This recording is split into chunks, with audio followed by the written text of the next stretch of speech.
nervous? No. Where's your answer? Dennis Beckham, let the ball on! Dennis Beckham! Dennis Beckham! Dennis Beckham! Dennis Beckham! Oh! Oh, no! Oh, yes! He missed it. Welcome to the Suffering from Joy podcast. My name's Devin. It's been a long, strange trip.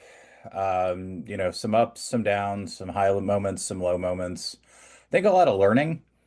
And we're gonna go back and review it all. Of course, we're recording on Sunday, November 9th, but as of last Sunday, Hugh Freeze is no longer the head coach at Auburn. Also, Austin FC knocked out of the playoffs, but we'll talk about one of those things more than the other. At this point, I can't promise you which, but I think it's going to be Austin FC, but that's what we're leading with. Brad, how are you feeling today? Hugh Freeze is no longer the head coach at Auburn. It's fucking great. Everything else is great.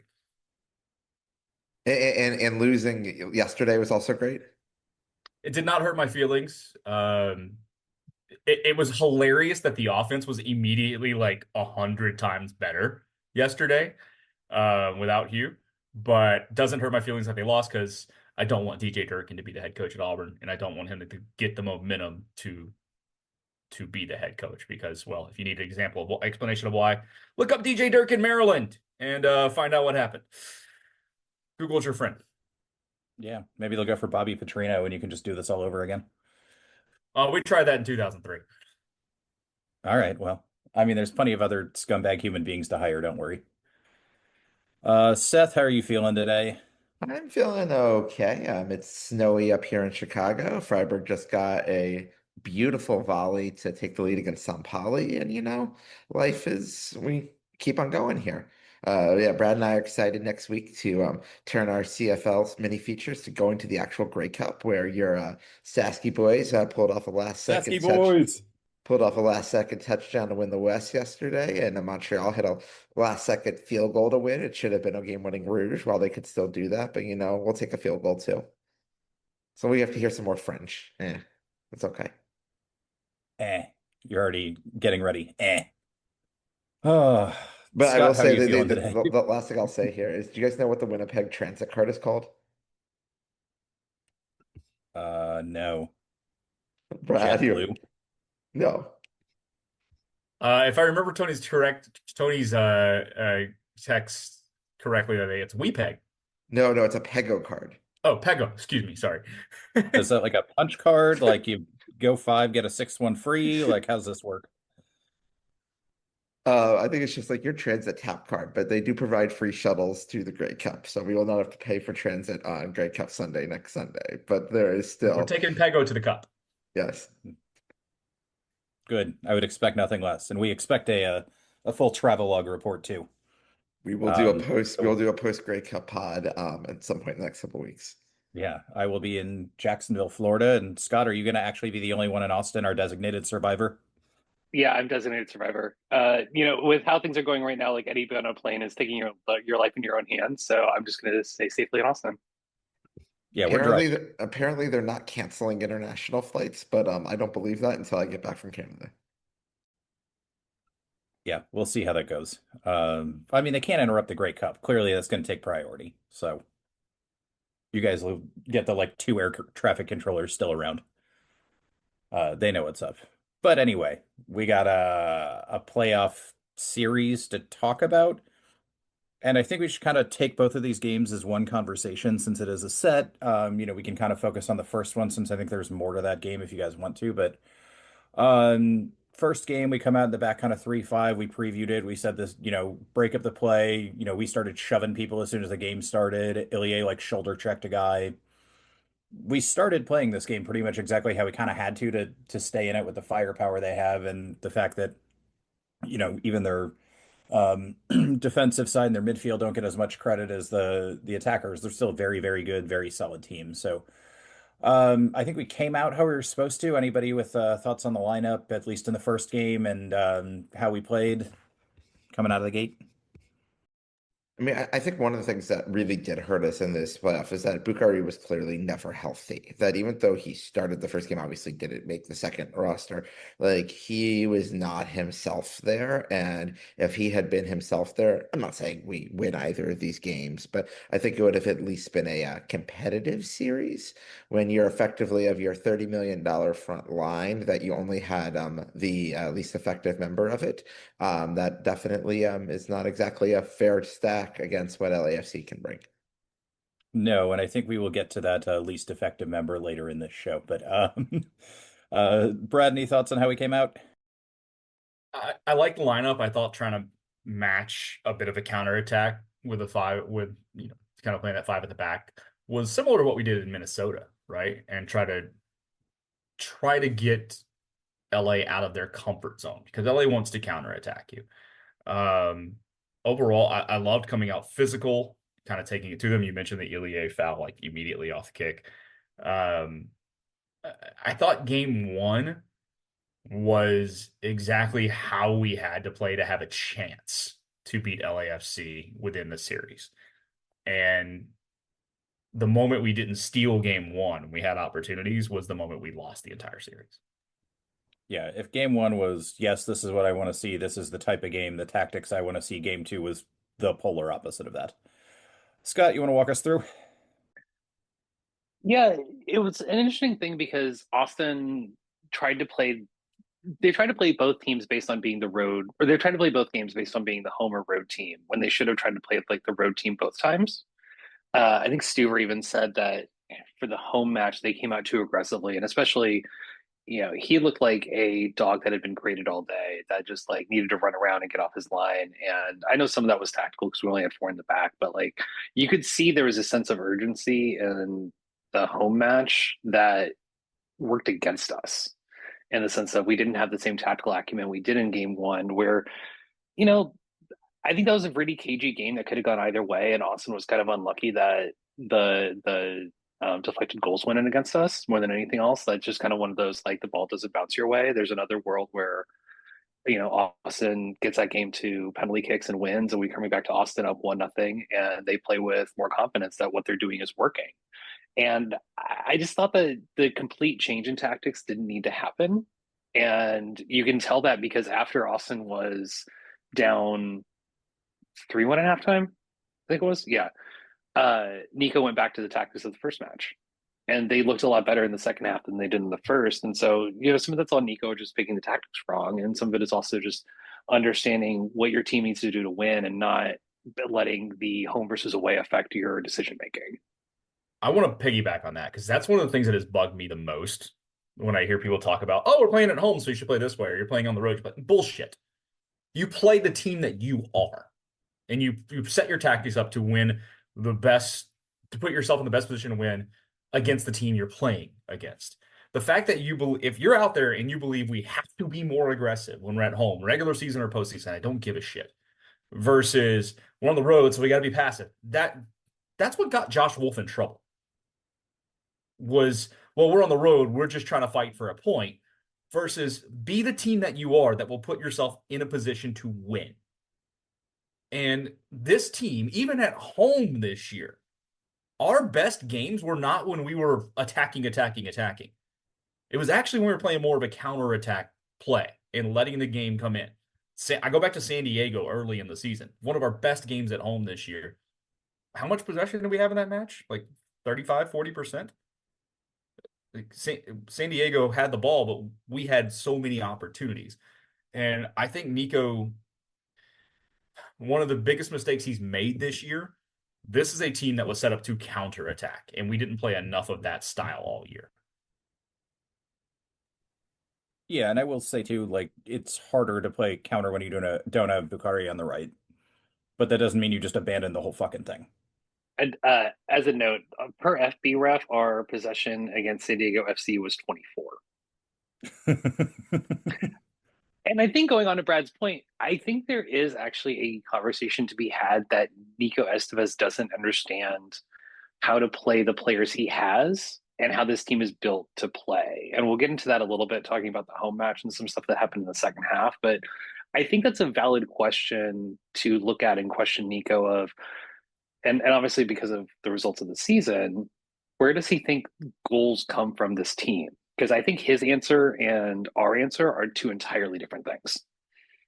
Go on. Yeah, and I No, please definitely expound agree. on that. I'm interested. Yeah. So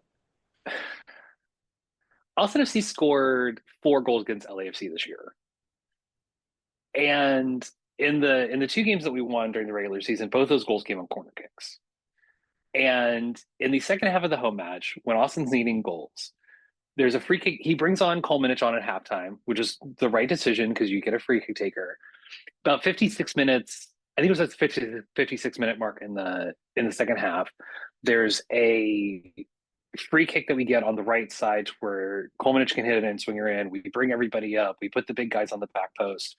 And instead of kicking it into the box to try to, create some havoc and try to finish on the set piece, we uh, we play a side ball to I think Ilie, who just has the ball in the middle of the park with absolutely nothing to do. You're just wasting that chance completely. At the end of the match, we have a corner when the game's 3-1 to where there's still like a chance for a comeback. And it's on the opposite side of Kolmanic, and Kolmanic is running over there to try to get the corner because, again, we have a proven track record of being able to score against LAFC on corner kicks. Maybe we should have our best corner taker take one. Just a thought. While he's running over there, the guys on the right decide to quick take the corner. And you know what happens? Nothing.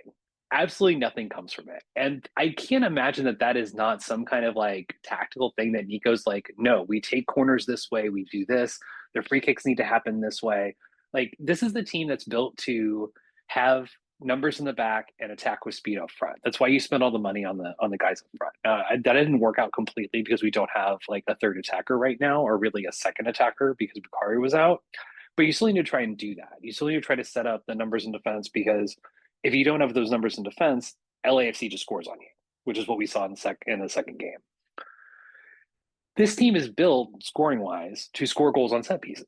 We have a bunch of big guys, we have a bunch of set piece delivery guys, or to play quickly in the counter attack. We don't play that way.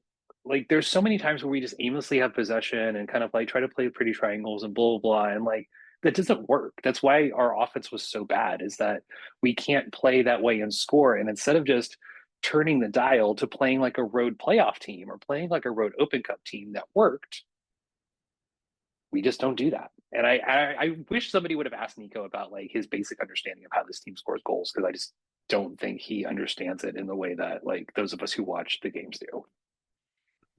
I have a basic philosophical question I want to throw kind of generally out there. Do you think it's worse if they're coached to do those short corners, or if we just don't have a plan at all?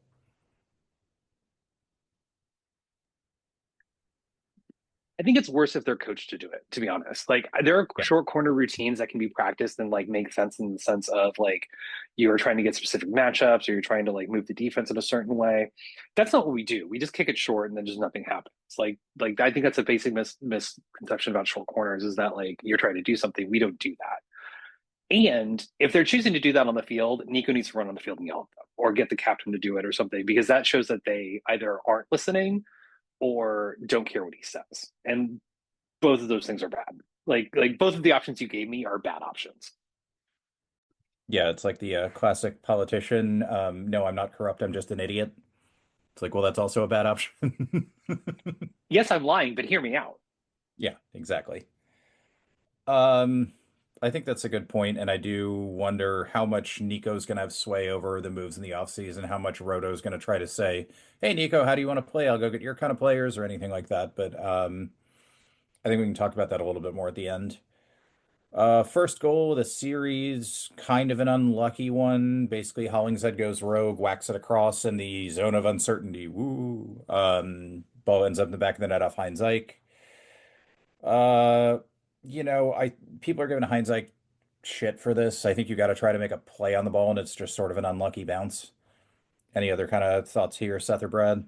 I thought his positioning was not great there. I just thought like he just didn't have like if we look at it like what is the recurring half of the first half of the season was we couldn't score goals, but our defense was rock solid. The second half of the season we could score some goals, but our defense really wasn't as solid. And like Heinz Eich and Svatak's performances dropped off pretty significantly throughout the second half of the season. And I just thought Heinz Eich had some careless fouls, just like didn't have his best game there. I mean, I'm not saying like no, I don't want him to be back on this team next year. No, Heinz definitely still has a spot on this team, but like it's a question of he looked like sort of what he was brought in to be, which was a third center back rather than the captain of your back line, which he sort of de facto become. Yeah, and I agree with you in the position. He's maybe too high from where Hollingshead is to actually defend that well, and this is, what you end up with. But um there were a few people, like I don't know, Svatak was one of the best defenders we had until that concussion issue that we're pretending wasn't a concussion, and I wonder how much that affects him. And we saw Julio a lot more towards the end of the year, and I don't know. Brad? And I expect we're going to see a lot more Djordjevic, but I also expect us to sign another center back this offseason. Yeah, that's a discussion I was going to get into here later. Was who do we keep? Who do we decline? How much money does it actually free up? Yeah, I mean, listen, it was kind of a fluky goal. Actually, both of LAFC's goals in game one were a bit fluky. Coming out, yeah, one was the own goal, the deflection. The other was another deflection, right?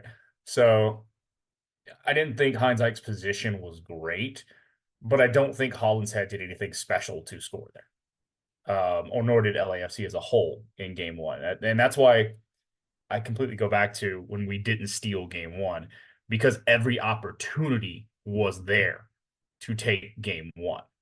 There are times where I think luck is overrated in this sport.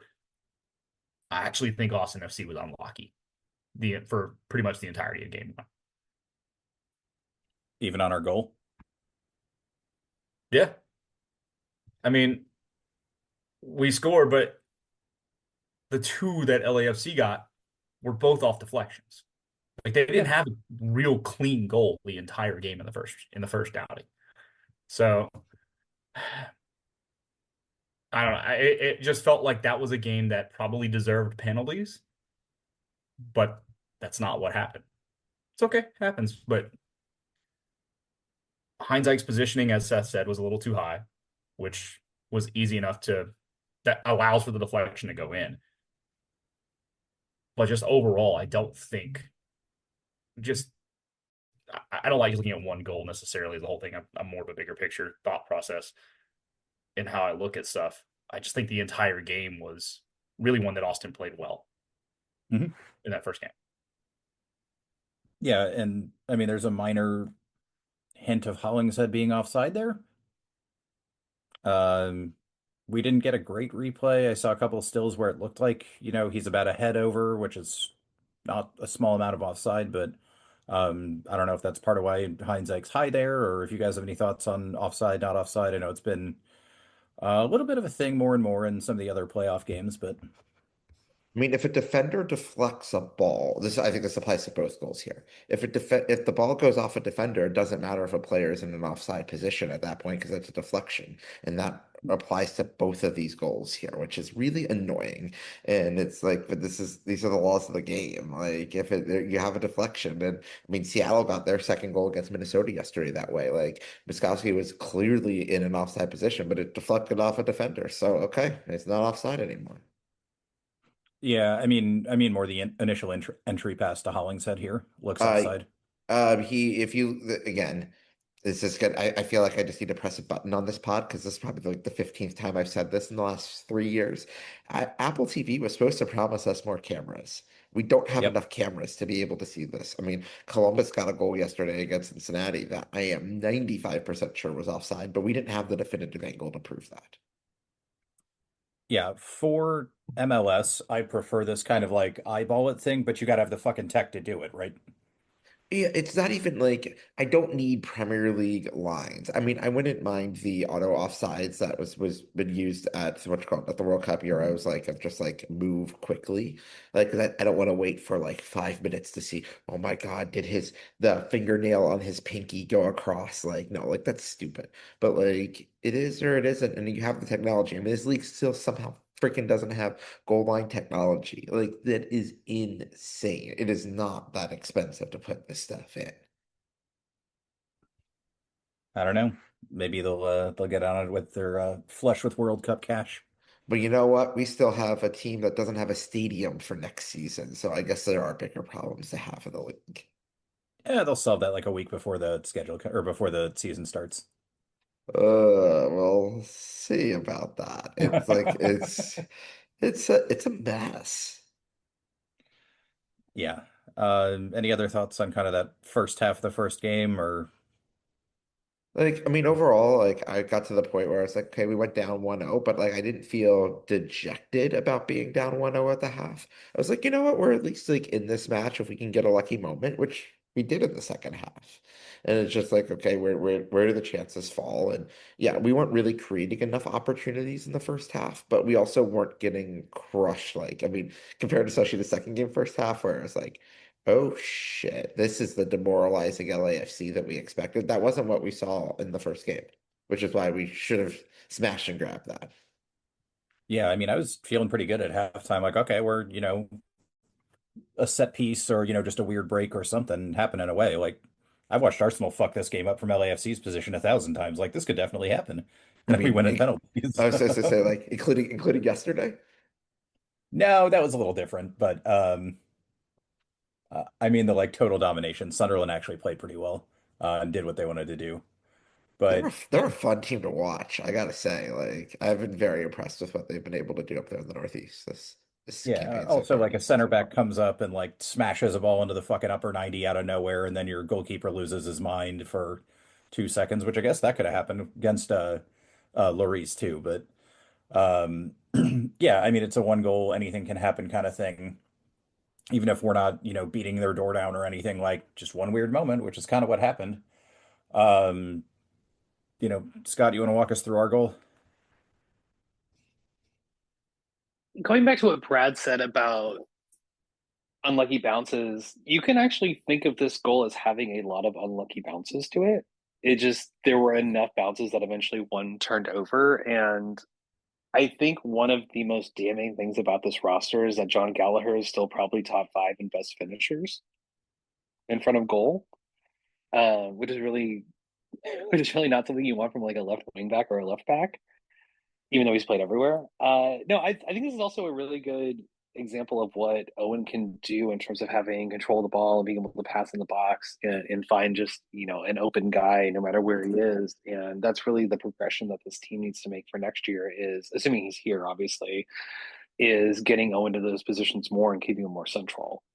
Um, going back to kind of what the theme of the first game is that you just need to create like one or two scrappy moments to get a 1-1, get into penalties, let Stuver try to win it in penalty kicks. And this was kind of the chance, and that was uh unfortunately like we lost in later on just at another bad bounce. But I thought Austin created enough chances and played well enough in the first game to get penalties. And this was kind of the example of you just keep trying and eventually you kind of hit something in that. Yeah, and I mean, I don't think you kind of mentioned it, but like the assist can be underrated here because most people are just going to wind up and smack that, right? He takes the Which time to kind of survey the area and sets it up. which also to be fair to that point, we say that a lot of just like trying to get the ball on net as much as you can. And so this was a case where like, going to show like the poise and the presence in the box and being able to make that pass instead of just whack it really does say a lot about him as a player. Yeah, and he's starting to get a little more national media attention, which could be good, but could be bad. We'll see. But I felt pretty good after we scored. It's like, okay, there's time left, but it's not, we didn't score in the third minute and then we got to hold them out the entire game. But I was also You know, still nervous of like, okay, they're gonna actually come up here and attack. That's a team that's gonna go find something. And it was a little unconventional, but they found something. I was pretty convinced we were heading to PKs after we scored, with the way the game flow had been, because LAFC hadn't really been that threatening all night long. I just kind of felt we were heading to PKs. Yeah, and I mean, we did threaten a little bit right after that too, because you could tell the stadium was like, "Oh fuck, we're all in trouble here." Yeah, the next 5 to Particularly 10 minutes, the next 5 to 10 minutes were all lost. It's a good point. Yeah. Yeah. Well, and I mean, it ends up being a mistake. Obviously, hindsight's 2020. We score a goal there and win in regulation. Nobody fucking gives a shit, right? But for me, this is us getting a little over our skis and not remembering where we are. And yeah, maybe 5 minutes, you take that burst, but once that kind of cools down, you got to bunker in and say, hey, we're in the whatever 75th minute at LAFC. All we have to do is not give up a goal. We haven't given them shit all game. Their one goal was a lucky, fluky thing. Write it out, go to penalties. And I thought we were way too adventurous after that kind of initial flurry. But thoughts? I think the phrase "we were too adventurous" is something you can apply after that goal gets scored through the rest of the series. Totally agree. Yep. Yeah, got a little bit of confidence from that goal, which, confidence good, but you should have a game plan and you should stick to it. And I don't know if Nico has some data that says that Lloris magically in the past week had turned into the greatest penalty stopper of all time or something, or what, but the way we played that last bit of the game confused the living shit out of me. And obviously into the next game. But You I mean guess we gotta Austin FC confusing us? I've never heard that before. no. Yeah, we could add that to the button list. Um, it's a frustrating goal to give up. And it is, like an open counter attack that I think we defend pretty well and just sometimes the gods don't have it for you. And, everybody's screaming when you see this, like, oh, the guy's offside. Like, you go back and you look at the stills and there's no way. He's very clearly onside, right? It's also kind of a comment about LAFC's attack that Bardaz is a off the bench guy for them when he would be a clear starter in Austin. Like they have that kind of luxury of him and Abobasi and those guys. All five of their attackers are better than any of our attackers. I don't know. I would like to see Bukhari on a team that gives as much space to wingers as LAFC. Yeah, I mean, like Bukhari healthy is better Yeah. than Timothy Tillman, but Bukhari wasn't healthy for this. With Yeah. the rosters that we had there, the five best forward-going players all were in gold. Yeah, fair enough. Is the series over as soon as they score that goal for you guys? Yeah. It was for me. Like I Yeah, didn't I mean I called it on the I think we kind of all said we were losing 2 games on the last pod in the playoff preview. But the way the first game played out, like I said, if we didn't steal it because it was playing into our hands a little bit, then we weren't going to come home and win. It was not happening. Yeah, and the other side of taking it to penalties, they're going to be frustrated. They're in penalties. The entire stadium is going to be nervous. We have a free hit. That's all the pressure's on them. They're the big bad LAFC at home, and we're just plucky little Austin who managed to scrape out a draw. Well, yeah, but to be fair, we would have to have Stuber make at least 2 saves because Azuni was going to take one of those penalties. Yeah. To be fair, Uzuni scored in the PK shootout in San Jose. True. But yeah, I guess let's go ahead and dive into this in game 2. We give up 2 very bad, basically non-defending counterattack goals, and then we get a lifeline. We get a penalty. Okay, I'm sorry. Can we go to their goals though? Yeah, go for it. I have a huge gripe because I have a huge gripe on the first one. The Yep, first go for one, Dessler is clearly fouled in the build-up, and you can see all of the players around, including the LAFC players, take a moment to stop because they all see the foul happen and are all surprised that the foul isn't called. In stadium, you could tell the crowd immediately was like, "Where's the foul?" And then in that confusion, credit to LAFC, they passed it to one of the best players in the league, and he scored a goal. And as soon as that happened, going back to the question earlier of when did you think the series was over? That was when I knew the series was over. Because if we're not going to get those calls and we're not going to have that momentum early in the game, like there's no way we're coming back there. Is the first one the Sun one, or is that the Bouanga first one? The If the first one one's was the first one is Sun. The second one is technically also Sun, but Bouanga is the one who finishes it.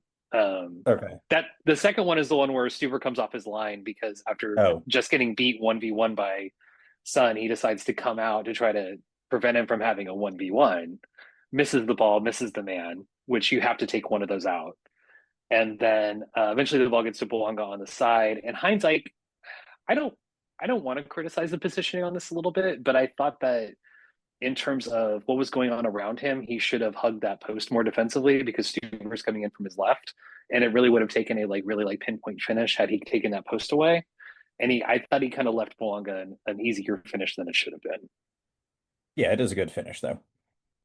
I'm also going to lay Daddy Hines out to dry on the first one because they get that break, and Son's on kind of the left-hand side of the box, and Ilie's like faced up with him, and Hines like points at Ilie and goes, "No, take him one-on-one," and just runs away to the other side of the box to cover the pass, which I understand. Like, you want to make sure there's not just an easy cross and a tap in, but leaving Ilie, who's 1,000 fucking years old, yes, I know he's younger than all of us, alone on Son to go one-on-one with the entire field there was just asking for that to happen. Like, if I'm him, you try to give him whatever support you can, or cross over and have him try to take the pass, and you can't just let Son go one-on-one with Ilie there. So yeah, two not great goals, and then we get a penalty. The beauty of last Sunday for me, because of everything that happened in the morning with Hugh getting fired, at the supporter tailgate, I was offered several pulls of bourbon from people randomly coming up to me to celebrate. I don't remember much of Sunday night. So this is kind of like a what? I'm like, oh wait, that actually happened. Okay, yeah, okay. I'm very. This is great. It makes the pain of last Sunday night much less because thank you guys for taking care of me before the game last week. Yeah. I did see you at the Venezuelan food truck too. Yes. Okay. Yeah, I know you told me that's when you knew we were losing that night. Yeah. Okay. Yep. Oh yeah, because we figured out Robert Taylor was in the starting lineup. Correct. And there was just no way that was gonna ever end well. So let's do this gripe too. Like, why wouldn't you start CJ in this game? Because he's not a winger anymore. Whatever. Yeah. Neither is Owen. How does Nico Estevez think this team scores goals? I honestly question that because to me, like, you just have to muck it up and play like Arsenal and just like go for set pieces and like and try to score goals that way. Like that's how you're going to win this game. And he's just like, no, we're going to play Robert Taylor and try to do like 1-2s on the side, which aren't going to work because it's Robert Taylor. And it just, I don't know, it's just a complete waste of a starting spot to put him out there. Which CJ was getting in good spots as soon as he got into the game. And yeah, like it. A Austin FC fan who I talked to or work with asked me, who is that Taylor guy? Is he new to the team? And this is somebody who like has season tickets and like goes to games. Like, he flat out didn't know who Robert Taylor was because Robert Taylor said nothing else. Yeah, I'm going to run it back for you, by the way. Arsenal hasn't scored a set piece in over a week, and they scored 2 open play goals yesterday and didn't win. So don't fuck with the formula, okay? It works. And you guys scored 3 open play goals in the Czechia, which is like one was a penalty. Oh, well, wasn't that also because Sunderland didn't Sunderland move the ad boards into where you guys couldn't long throw? Okay, that was genius. Yeah. People used to do that to Stoke, I think. And so they were just like, well, why not? I thought that was a little funny. But yeah, I mean, Robert Taylor's starting. We're down these 2 goals, but we do get a lifeline. And this is a very clear penalty because the guy almost caught the fucking ball. Clear handball. And then all of our hearts sink completely. Because if there is one person on the field I don't want taking this penalty, it's the person taking this penalty. He also does this weird song and dance with the ref where he's trying to put the ball at like the front of the penalty spot. And like, I get why players do this. I don't think it fucking matters, but And so he does it once, and then like the second time, I think he has it over the actual penalty spot, and the ref's just being a dick. But like, if your whole thing is like, "Hey, I was a little bit of a head case in the U.S. Open Cup. Why don't you just go up there and fucking hit it and score instead of like getting in your own head more and more?" He like iced his own kicker in his own head like twice for this fucking penalty, and it's I'm not going to say one of the worst penalties I've ever seen, but if somebody did that in training, I would tell them they're never taking a penalty in a game. If it's in any sort of like high pressure practice moment, I don't know. I'll open it up. What do you guys think? I was quite literally screaming, anyone but Uzuni to take this kick. And of course, he grabbed the ball. I'm glad Danny took the initiative later, the second one. But considering, I know Uzuni's our striker, he's our only DP in the game. I get the reasons why he takes that kick. Considering Open Cup in his last experience at the same goal, by the way, same into the stadium, everything, big situation. There's no way the team can let him take that PK. And you know what? I gotta go blame Ilya Sanchez as the captain. If you are the captain, you either take it for yourself because he is the smart choice.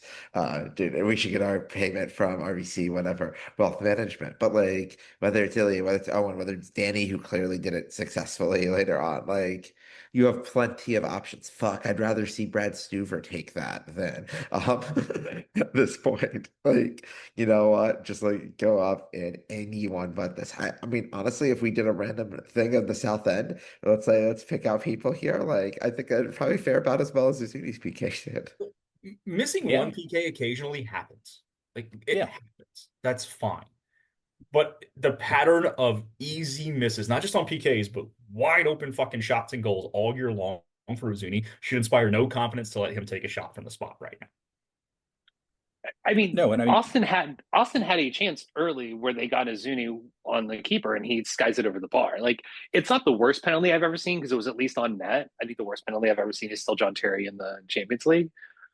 It's just Zuni wants to be the guy, and I get that. The problem is that he's not the guy. He just isn't. He doesn't convert in the run of play. He doesn't convert penalties. He needs to be gone. I don't think his stock can get any lower at this point. Like, there's no keeping him. You just have to accept that loss as like lost money because he is a head No, case now, and a but striker who's a head case is never going to get back. let's hope he gets a brace against England next week in World Cup qualifying, and that someone else wants to buy him, and we should sell him immediately. Sign the deal Jan 1, and I hope he's somewhere back in Europe because, like, also like he's been through a brutal year with his family. Like, imagine like, okay, you have your first kid, and like your kid can't really even come to the U.S. Like, his wife's been in and out. Like, it sounds like it's been an absolute nightmare of a situation. Sabovic just had a similar situation. Like, obviously, Boloko, who didn't even really play a match for the club, was also in this situation. Like, I understand, like, this is human tolls, but like, if we're recruiting international players, which we should, we obviously want to build the best roster we can. Like, can we do some checks on where people are at with like I mean, the reality of immigration in the US in 2025 is that you have to deal with a lot of BS. And if that is going to prevent athletes from being at their best, maybe we should be looking at other options.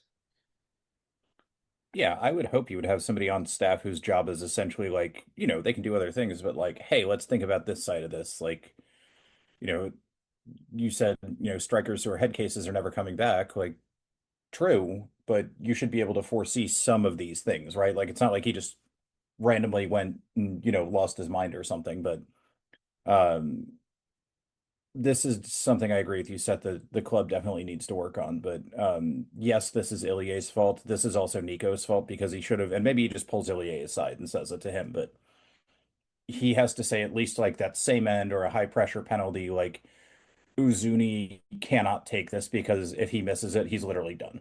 And he is. Um, like I don't think I guess the saving grace is the fucking season's over and you have all off season to work on it and think about it, but I don't see how you get your head back after you do. And they're both terrible penalties. Like, if you look at Danny's later, you can see you can hit a good penalty and the keeper can guess right and get a finger on it and still score. Like, this is if the keeper's anywhere near it, it's not going in. Get up there and whack the shit out of it. That's what we keep saying over and over. It would have been better. Just go as fucking hard as you can. Or, have somebody else take it. Like, again, like we said, yeah, Uzuni wants to be the guy, but he's clearly not, and somebody else, and you want him to still want to be the guy. That's fine. But so one of the adults in the room, Nico or Ilya, has to come across and be like, no, sorry, not this one. Yeah, he has to earn The- that back. The person who is the guy, unfortunately, is not one of the adults in the room because it should be Owen. I'm fine with Owen. And I know that I'm, that's like goes against of like having like the youngest guy take it, but at some point, like, look, if they're good enough, they're old enough. Like he's led the team in goals and assists. Have him take the penalties. Owen, Danny, Ilya, or hell, even John Gallagher, I'd have been fine with taking that PK. How about Biru? yeah, Like or Dessler even. Like I just think Dessler there's would so be many good better enough. options there. Yeah. I don't know. I just think anybody could do a better job than just kicking it slowly right at the keeper. Yeah. I mean, I'm with Devin. Like my initial thought was I wanted Ilya or Seth rather. My initial thought was I wanted Ilya to take that kick. Like he's the guy who's been in that situation. He's the captain. I trust his instincts here. I trust his ability to calm his nerves down and put a good boot to the ball. And that's who absolutely should have been at the spot, in my opinion. Yeah, and again, like we talked about this with the US Open Cup one, this is not I want my best penalty taker up there to go smack one into the top corner where there's no fucking way the keeper can save it. It's a mentality thing more than it's an actual like penalty, acumen thing on this sort of thing. Like you're a professional soccer player, you can take a decent penalty to some extent. If everybody else besides Uzuni was like shitting themselves out there to the point that he's the only one who can take it, we have way fucking bigger problems. I don't know. Don't know. Another problem for the off season, but I would like to see Owen at least tried out or something different. Um, yeah, I don't know. A lot of things to work out. And then, of course, right after this, we give another goal, and then the game's definitely over. Another of the I'm losing track of these. This is another of the classic counterattack. Let them do whatever they want variety, right? This was we just like didn't care about actually defending type. Because they all knew at that point. Everyone knew at that point. I was in Vegas watching this match with friend of the pod, Ward Hoffman, and we were going, it's like, do we even stay for the second half at this point? Until when Danny scored the PK, we're like, okay, we'll stay for full 90 to just commiserate over this. But like if it had been 3-0 going to half, I'm like, you know what? I was tired. I was like, you know what, I don't even need to watch the second half. Yeah, Might have been the better life choice. That's how I was expecting the first game to go because that kicked off at almost 10 p.m. here, and if it had been like 2-0, 3-0 at halftime, people would have just turned it off. But yeah, being in the stadium, I was like, well, we're not going to leave. But I wouldn't have blamed you for flipping it off if it was. I will nothing say at half. I wasn't at the Fire Philly game, but most of my friends did leave the Fire Philly game early because the chanting and everything else got so bad that they're like, I don't feel safe being here. Yeah. And everybody's going to be even angrier at full time. Yeah, and it's just, you know what, like I have to say, as much as we complain about Austin FC on this podcast, which we do a lot because that is suffering, that is reality here. In 5 years in Austin, we've obviously had lots of fan incidents, we've had other things. We've never had anything devolve to anywhere near the point that it devolved to in Chicago last week. Long may it continue, not devolving that way. Yeah. Yeah, we do get the Danny penalty. We kind of talked about it, but if you guys want to go in more detail on it, we can. He walks up, hits it hard away from the keeper. Keeper gets a, hand to it, still goes in the side netting. I'm fine with that penalty. I don't know if Danny hits that knee harder because he's, angry about the first one or he knows the season's over or what, but like this is the thing about penalties and why they're scored, take anybody's numbers 78, 85, 80% of the time, whatever, is even if the keeper guesses right, if you take a halfway decent one, still going on the net. So I don't know. Any other general penalty thoughts? No, just glad that somebody took the ball immediately from Uzuni to even have a chance at it. That was my big thing. At that point, I didn't care. Yeah, I mean, did they take it or did he give it up? Or were they just like, fuck you, no? I I think it was was more of a fuck you, absolutely no. Like somebody took, okay. so like Danny grabbed the ball and was like, absolutely not. Yeah. Because Uzuni Okay. walked towards the spot initially. Yeah, good for Danny then. Just after that Open Cup thing, I can because one of the themes of this show is holy fuck Nico Estevez, how have you not learned this lesson yet? But all right, another hard one learned. But you know, we pushed a little bit in the second half. They had some chances. We made some saves. They do end up, you know, we push a little bit. I do actually think Nico made the right subs when the game was already fucking over, but it was nice to see at least that little consolation bit. You know what? I mean, I will say, compared to 4 years of Josh Wolf, Nico Estevez has learned a lot more lessons than Josh has, even if he's still not as many as we would like. I mean, I just, Still not a head coach, Josh Wolf. yeah, Yeah, when you yeah, can't get the Revs job, good Lord, man. just biding his time. We'll see. Someone will be dumb enough. If we've learned anything about MLS, is that someone will be dumb enough to do it. But he already has experience, but it's all bad. Well, almost entirely bad. I don't think any of us are surprised, but maybe didn't expect game one to go that well. But, you know, two games, I think we all thought we were going to be out of here. Yeah, So, it's like to be expected. Like we kind of called two in barbecue. So I mean, yeah, half the pod predicted LAFC to win the cup, so that's not a surprise. Like, it was yeah, a terrible matchup from the beginning. And it's kind of what we said from the outset when folks were like, well, we beat them twice in the regular season. We didn't beat this LAFC twice. That's the difference. And this LAFC in full form since they got sewn on have been ridiculously good. yeah. And I mean, like we talked about in the open, hey, yeah, you know, they have these two great attackers. They have some other guys who can put the ball in the net. They also have really good midfielders and defenders, and they have a system that they figured out that works. So, and also going back to our initial point about how teams are designed to play, LAFC is a team designed to play with numbers in defense and midfield, and they use them to defend correctly, and they punt the ball forward to the fast guys and they score. Like they have a very clear game model. It's very obvious how they play, how they like to play. Like you can plan against this. It's not like rocket science that they're just like randomly trying new things every game.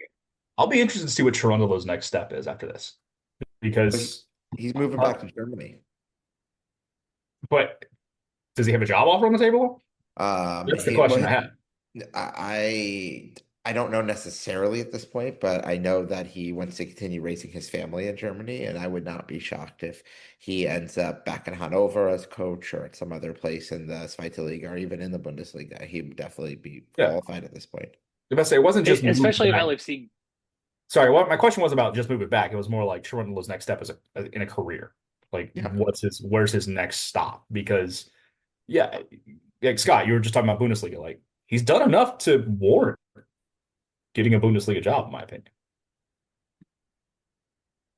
but does he want to go for like the biggest job available? Does he want to say, hey, I can, you know, take this solid offer around Hanover because he played there for what, like 15 years, Seth? And so he probably wants to be in that area. His wife's German, right?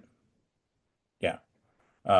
So that may be a consideration. It may be, hey, let's go get settled. It's a big move, and then we'll basically wait for a job in that area to open up. Like, who knows? Could be any number of things.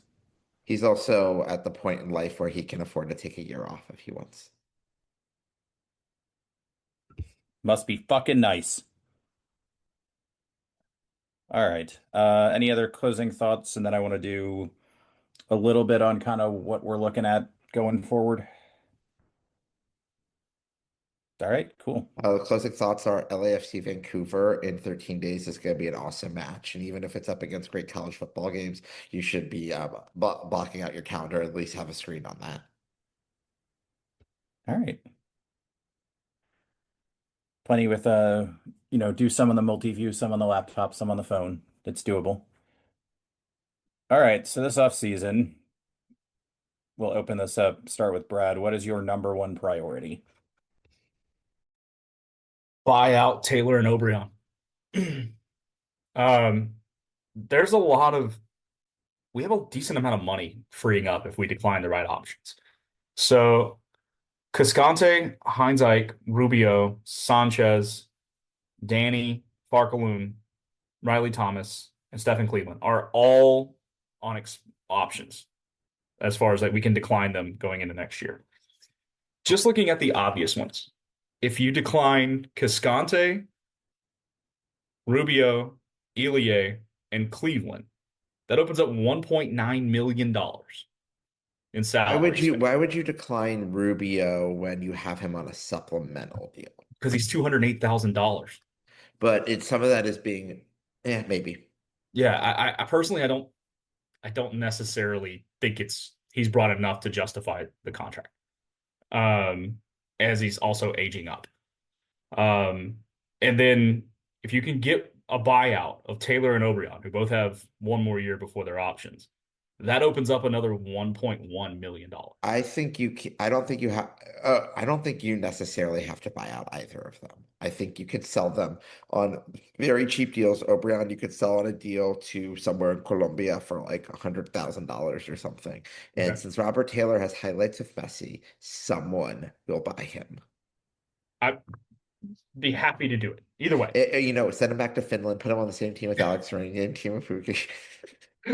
My Bro, point he is being, not though, HJK material. He cannot make that team. if you can get He both could of be on them the off bench the on that team.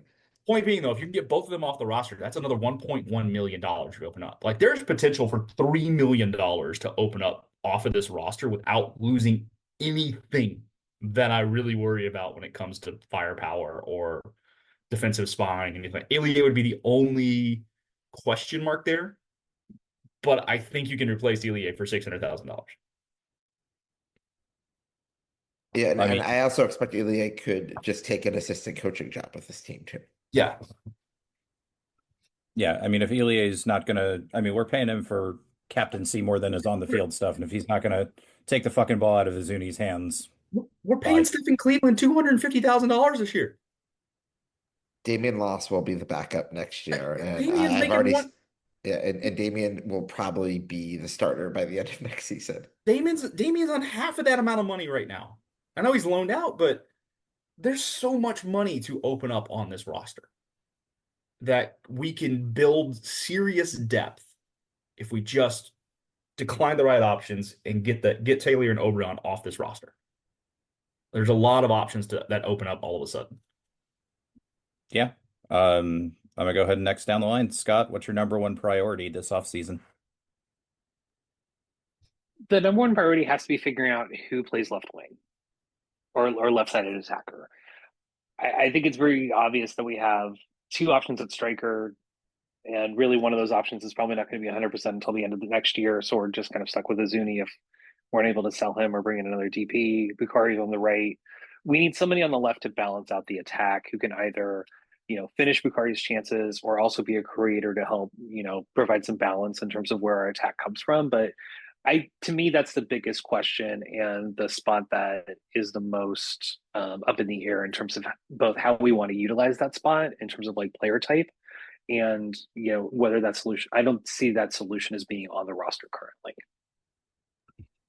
Yeah, I definitely don't.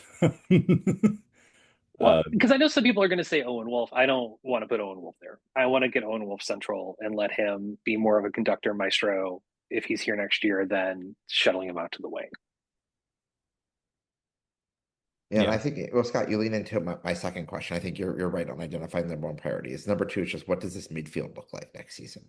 Because, Yep. yes, okay, if we want to convert Owen into a full 10, okay, maybe Dubersarski steps up and can be your starting six. Then I guess Danny, but like, do we even re-sign Danny? Like, do we take this option at this point? Like, we'll see how this all plays out. Yeah, that was kind of gonna dovetail into mine as well. And Seth, I mean, you kind of said what mine is figure out Owen's future, whether it's here or somewhere else where he's playing. The other one for me was sign a 10 or figure out the 10. Whether it's Owen, whether it's someone else, it needs to be done and dusted before everybody shows up for training camp. Figure this out. I don't think it, I mean, training camp is 2 months away. I don't think it will be. I think we will be going into an off season again where we are making, hopefully we can get most of our business done by Jan 31, but I don't know. I don't have much faith in that. Does Owen feel like a move where we sell him, but he doesn't leave till after next season? Like we sell him mid-season, but he's kind Or of contract. we could even, yeah, sell. Yeah, I mean, I could even see like, hey, we agree to a move and then there's a loan back to us. Yeah, for the rest of the year. That's kind of where my head's at. Like Could be. summer sale, loan back real quick. Um, Well, do we have like an official World Cup break or anything? Or We will. We're gonna have a 2 month World Cup break. Also, that means a lot of mid-season matches. We could have regular season go into early November. Hopefully, get rid of this stupid best of three playoff crap. Which I will point out again, of the 7 series that have concluded at the time of the recording of this pod, the team that won game one won the series. well, keeps going. And in this format, there have been 4 road teams that have won in a game one, and they have all won the series. So we need to win game one again. Yeah. All comes back to that. you know, Um, you brought up a quick question about Danny too. Like he's on half a mil. Just shy of half a mil. What do you do with him? He's 25. Is he good at progressing the ball and kind of being a little bit of everything in the midfield? Yes. Has he progressed enough in 5 years on this team to say that you can't go upgrade for a similar number? My view on this is more we have bigger problems, solve those first. If you get everything done, yeah, look at upgrading him, but that's not something that I think we should do as like our first thing this offseason. I think there's larger questions for Danny in terms of where he wants his career to go, because I think he's kind of at that point now where he's either going to end up being an MLS lifer or he needs to leave now. I also think with like the current U.S. political situation, he may not feel as safe here, which is totally understandable. But that's really up to him and what he thinks for his career, because I do think that there are European moves that would make sense for him, but he has to want to do that. But he could go play in Liga 2, fine. Yeah, but Or, I think if I were him, especially with his family situation and everything else, I think there's probably, I know he has dreams of other things, but like at this point, it's probably safest to stay here, I think. yeah, You he's know, probably the only one to answer that question. yeah, I mean, that's just like a question of like, I don't know if all of his family has the same as, I don't think the rest of his family have gotten green cards yet. There's just all of that to navigate too. Yeah. And, maybe his family is like, hey, go live your dream, come talk to us in 5 years or whatever, whenever you're back. But yeah, I don't know how that works for people. I definitely don't know how it works for Danny the individual, but I do think it's incumbent on the club too, kind of like, a little bit what I talked about with Owen and what we were talking about kind of with Uzuni is somebody at the club needs to sit down with him and, Danny's, we talk about him like he's a little kid. He's not. He's 25, like you said, but like you're still 25. Like you're kind of a fucking dipshit when you're 25. Like somebody needs to explain this to him like, hey, you need to chart this shit out. And I don't just based on like you said all the problems we've had, I'm not sure we have somebody at the club doing that from like I don't know if you want to call it a personal or a human level for our players or some sort of sports psychologist, Dr. Sharon type. I mean, I'm also not sure that's really the club's job as much as it is like him and his agent's job. I mean, I think it's a good asset to have on a club. It's a selling point for anybody to come in here. It's, hey, look, we do all these things for you and we'll help you out with your future. We're not just gonna Chelsify you and sign you to a, side company that technically feeds 3 different clubs and you may be in France one year and we might sell you to, Spartak Moscow the next year. So I think it's a draw for people. And, in an MLS where we're in this competitive landscape, we have the salary cap. You have teams like LA, New York, Miami who can offer perks that we can't. anything like that where, you have like a Seattle type thing where it's like, hey, we develop players, like look at this great track record we have. Anything we have like that that can kind of distinguish us from your any other MLS club is going to be an advantage. But, it's not quite the same thing as building an extra domain around the stadium, so I don't know if Tio Tony cares about that from an on-field standpoint. Well, commercial real estate development doesn't look so hot in Austin right now. So No, no, it does not. As somebody who works downtown, I can tell you that. All right. Any other big problems we need to solve this off season? I do think we need to figure out the center backs and the wing backs and how we want to play going forward. But again, priorities. Need to score some fucking goals next year. And that's problems 1, 2, and 3. I'll just ask the question. I assume we all think Nico's coming back. I think you have to bring him back, despite the fact that I'm still not a fan. I mean, I think the only way Nico's not back is if he gets offered another job, which I also don't see happening.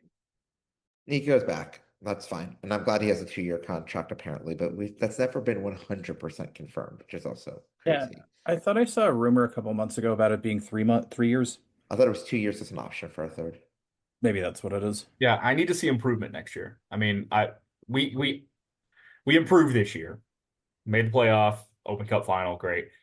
But I would also argue, how much did we actually improve, considering the West was just trash all season? Like, this team most years probably is either out of the playoffs or in that 8-9 game and not comfortably in 6th. Yeah, I mean, position improvement, yes, but like I think if you watch this team versus us last like 2024, you can see improvement on the field. It may not be enough, but I think it's a better team. Yeah, and I mean, we can go into it. We can look at the roster. We can see what fucking zany bullshit MLS throws our way next year with the World Cup and everything like that. But yeah, I don't got anything else on the team. Brad, who's Auburn gonna hire? Pray to God it's going to be John Summerall. That's my choice. That's who I want. There's a movement out there for people who want DJ Durkin, the current defensive coordinator and former head coach of Maryland. I think they're wrong. His teams at Maryland were trash before all the stuff went down. And a lot of folks will point to say, well, he was cleared in the investigation, blah, blah, blah. Listen, he wasn't. He was fired 3 days after he got cleared because his team walked out of a meeting with him in it. Yes, things could have changed for him. He could have grown as a person in the last 7-8 years. If a new coach wants to keep him as a defensive coordinator, fine. I don't really have a problem with that. But I think John Summerall is a better coach for a CEO perspective and running of a program. He's in his 4th year as a head coach. Took over a Troy team that had won 15 total games in 3 years. And in his 2 years there, went 23-4 with 2 conference championships. Then went to Tulane after Willie Fritz went to Houston. Year 1 makes the conference title. Year 2, because of the weird AAC rules, he might not make the conference title despite only having 1 conference loss, but he's going to go 10-2 with 2 wins over power conference teams. Of his 11 career losses, 7 of them have been to Power 4 teams while coaching at Troy and Tulane. So he's dominating conference opponents. He's an Alabama native. He played and coached in the SEC. He checks every box for me for what an Auburn and he sounds like a freaking Auburn coach. Like when he speaks and the way he talks. I think he would kill it. And I hope he gets the job. So there's a 0% chance the boosters agree with you? Friends who are well connected have told me, and these are the people who y'all got texts from me like 8:30, 9 o'clock in the morning last week saying he was gone, hours before everything was announced, have told me that Summerall's people have been in contact with our athletic department since the summer. So okay, I'm hoping that is the case, and I think they might. I think John Cohen, the AD, might take a swing on trying to get like a Kenny Dillingham out of Arizona State or something like that before he settled or before he goes to Summerall. But I think Summerall is the best fit and the best coach out there for us. Okay, good. Well, either way, I hope you don't end up having to have like your Tiger mascot play quarterback, which Mizzou is very close to doing this week. I just would like to hire a coach that I don't have to like we don't have to hire a PR firm for. That'd be nice, right? You know, just little things. You Little want things, to right? you want to be able to support your team. That's not too hard to. It shouldn't be No, too hard to. we hire anybody halfway decent, and I'm on a plane for the opener in Atlanta next year. I've already made this decision. What if there's an Austin FC game? I'll be in Atlanta. See you. We played 34 of these, man. I had to ask. We played 34 Austin FC games. It's fine. Yeah, that's probably too many, but it is what it is. Yeah. All right. Seth, more fun question. Where are you going to be December 6th if things continue on their track? If they continue on their track, if FCC makes an MLS Cup final, I will be at TQL for that. If Cincinnati wins 3 games and FCC is not in an MLS Cup final, I may have purchased the flight to DFW yesterday because it was under $200 round trip. I give myself options. I don't expect to be at either of these things. I expect to be here in Chicago because I'm a cynical Cincinnatian. But they got an amazing weekend coming up in 2 weekends. They got Cincinnati BYU at home, Cincy FCC Inter Miami, and then Bengals Patriots is the third most important thing that's happening in Cincinnati, which is amazing. Drake May is going to throw for 400 yards on the Bengals defense. I mean, I could throw throw 400 yards on the Bengals defense. No, you can run for 400 yards against the Bengals defense. Well, I don't think you can throw. Running for 400 yards against the Bengals defense, creating penalties against Hugh Lloris. What can't we do? Yeah. The world is our oyster. All right. Do we need to do a minor CFL final preview? Grey Cup final preview? Do we want to do format about that and then get into the? Oh yeah, I completely skipped over the format, didn't I? Dude, I'm already on the beach. Like MLS season is over for me. I watched a little bit last night. No wonder I was like, wow, does this team get the Cancun treatment or the Galveston treatment? That's the question. Oh, Galveston. Galveston. Not even a question. All right, Seth, stock rising for the playoff round. Stock rising for the playoff round is I guess John Gallagher. He did score the first goal. At first when I saw the lineup against LAFC for the first time, I thought John should have been in there instead of him, but like John was great in the first match. So for someone who is like, it's unclear a lot of times where his role is in the team, like he showed up and stepped up in at least the first match. Yeah, scored the goal. Scott, how about you? My stock rising is Danny Pereira, not just because I thought he did a good job in midfield, pressing the ball and being combative and being one of the few guys who really kind of athletically seemed to match them. But, taking the ball for the penalty and converting it really says a lot about him as a player and as a potential leader of what he can be. And so I thought that was a big moment for him, even though he probably did it because he was just really pissed off. I mean, that works for me in this situation. Brad, you want to go next? No, I was going the same direction. Danny, for me, was the clear stock rising. I thought his effort, combativeness in the midfield was really good. I had the same thought about Scott was just being assertive on the penalty, making sure to take the ball out. He was my guy. Yeah. I'm going to go mildly esoteric and say the idea of Brandon Vasquez. Because I think a lot of us are like, wow, a lot of these problems are solved with Vasquez, even though they weren't when he was on the team. It does probably solve the penalty thing a little bit more. At least there's somebody else who's like, hey, I'm the big man DP. But yeah, I'm curious to see how, especially coming off an injury, that experiment runs next year, because it's usually, a few months before you're actually back up to speed once you get back on the field. And he's not old, but he's getting towards that like age curve about to drop level at 20. Vasquez coming back next year is an interesting question to me because we were asking earlier, what do you do on the left wing? I know Nico thinks CJ has futures potentially at striker, but if you truly put CJ on the left wing, playing him with Vasquez, especially as we're trying to cross the ball, you have speed with Bakari on the right side, you have put speed on the left side um with CJ. That's a lot of height in the box all of a sudden too, and size that we can combine. And if you're a defense, who do you mark? You only have so many options. Yeah, good problems to have if we can get him there.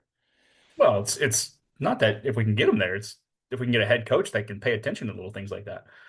Well, yeah, and can CJ do what we've seen him do in sub appearances, game in, game out for a full season?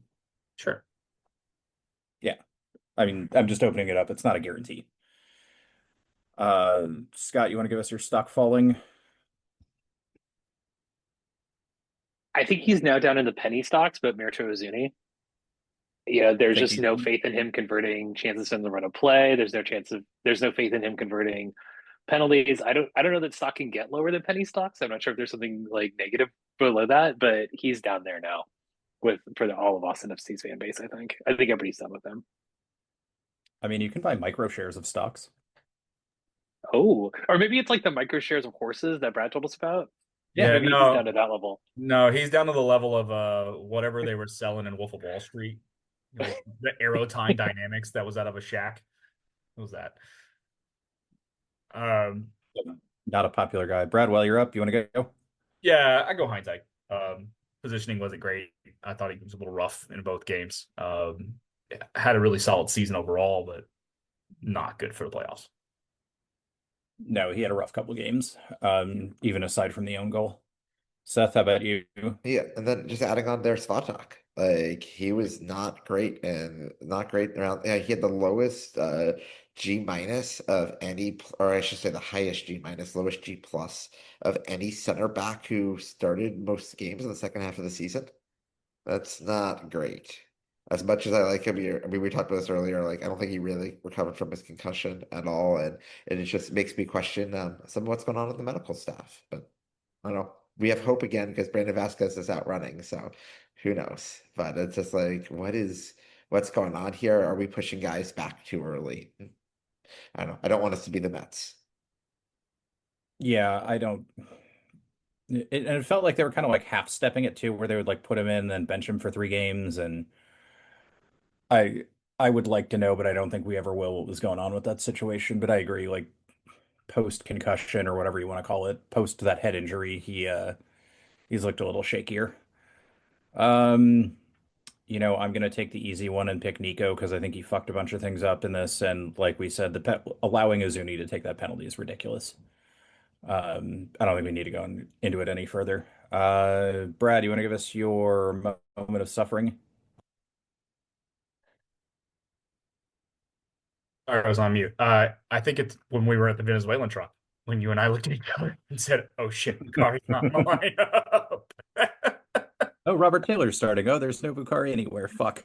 And then the cheese was cold inside my food that I was eating. Like it was not good. It was just a whole bad 5-minute experience. Yeah, it's just the worst thing ever. Seth, you want to go next? Yeah, I mean, obviously, just when Izuni stepped up to take that penalty. I mean, I think that could go on the Austin FC Hall of Fame of moments of suffering. Yeah, maybe we'll come up with that in the off season. That could be fun. Quite a few. Quite a Your few. moment of Uzuni. Yeah. I mean, Phil wrote an article about this, but I don't think he's been as bad as Wriggles, but he makes me sad. Does the moment of Izuni get to a point of a moment of Tarek now? No, that's nearly impossible to do. No, but I feel like I'm Izuni in the still- PK spot. Like, I'm not But talking about Izuni like in I'm still not general. convinced Amber Targ is a real person. We never actually saw him play a game in the continental US for Austin. Like, Here's the thing. True. Tarek's was objectively funny. This is just sad. Yeah. All right, last one. You guys ready? What are you thinking, Scott?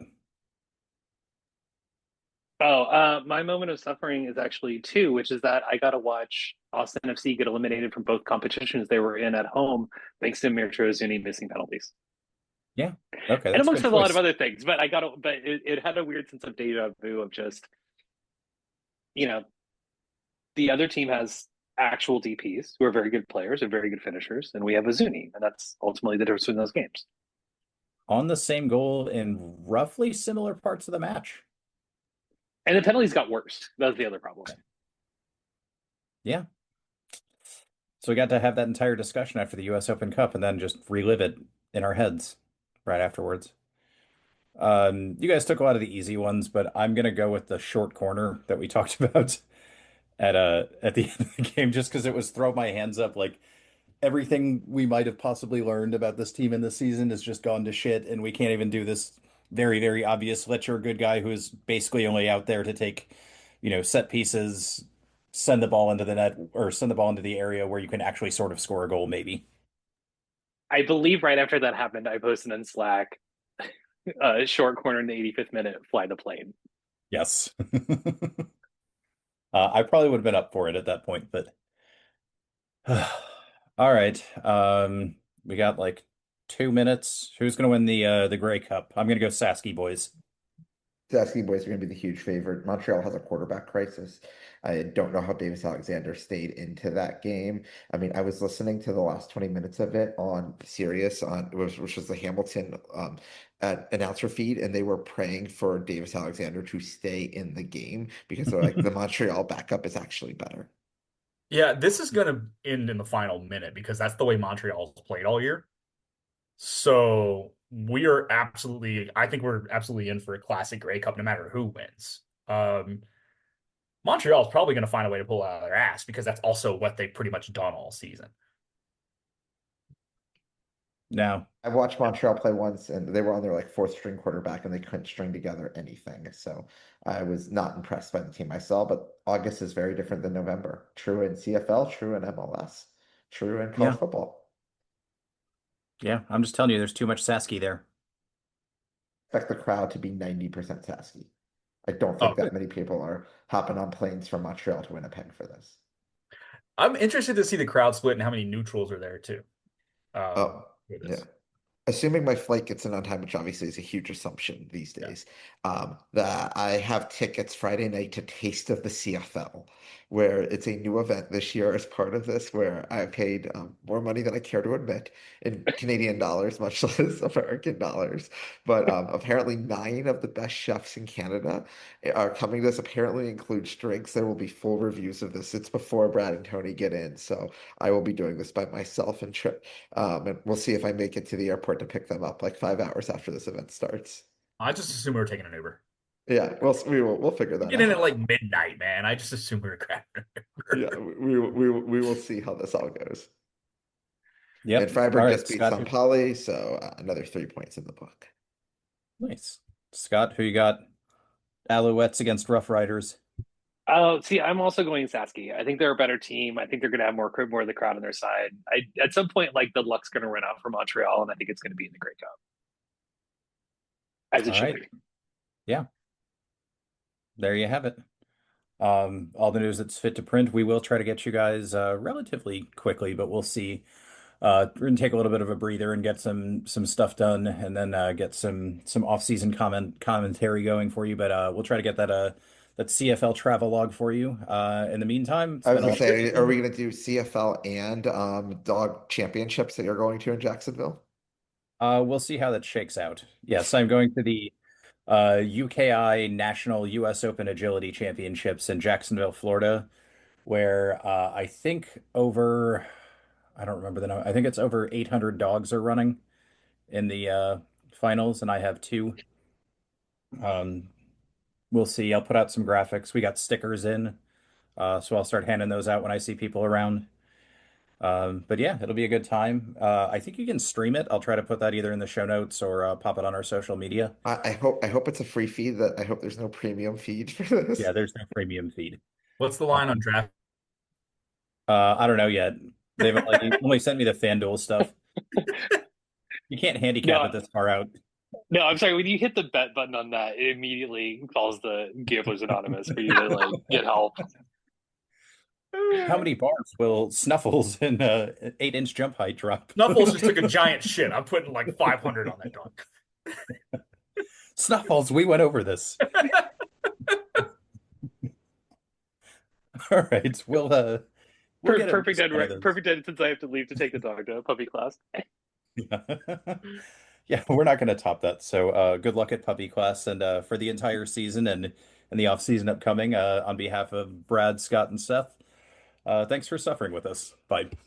Promise here for Austin Jarrett Stroud. It's Diego for goodness! He has written his name into Austin folklore. They just won't go away. Oh, he hits the upright again. That's impossible. The Bears' season's going to end on a double doink. Altidore squares it. Dempsey's missed it. Donovan has it. From hope, there is glory.